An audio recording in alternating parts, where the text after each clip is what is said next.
নিশীথ প্রামাণিক প্রাক্তন, বাকি যে কটা আছে তাদেরকেও নিশীথ প্রামাণিকের মতোই প্রাক্তন করতে হবে।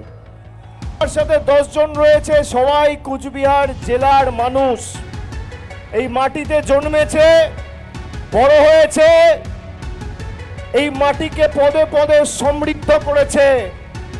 এই 10 জনকে বিজেপির দালাল ইলেকশন কমিশন আর মুখ্য নির্বাচন কমিশনার জ্ঞানেশ কুমার মৃত বলে ঘোষণা করেছে। এই 10 জন মানুষকে এদের ভোটার লিস্ট থেকে নাম কেটে দেওয়া হয়েছে, বলেছে এদের কোনো অস্তিত্ব নেই, এরা মৃত। আমার পাশে যারা আছে তাদেরকে কি মৃত মনে হচ্ছে? আজকে এসআইআর ঘোষণা হওয়ার পর প্রায় 78 জন প্রাণ দিয়েছে, মারা গেছে লাইনে দাঁড়িয়ে। বিএলওরা আত্মঘাতী হয়েছে, সুইসাইড করেছে, আত্মঘাতী হয়েছে।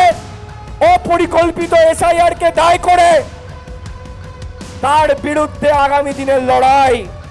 যারা বাংলার মানুষকে প্রাণে মারতে চেয়েছে, আর 9টা বিধানসভার মধ্যে 6-3 নয়, 4-5 নয়, 7-2 নয়, 8-1 নয়, তৃণমূলের পক্ষে 9-0 করতে হবে। যে কটা আবর্জনা আছে একদম সাফ করতে হবে, সমূলে উপড়ে ফেলতে হবে।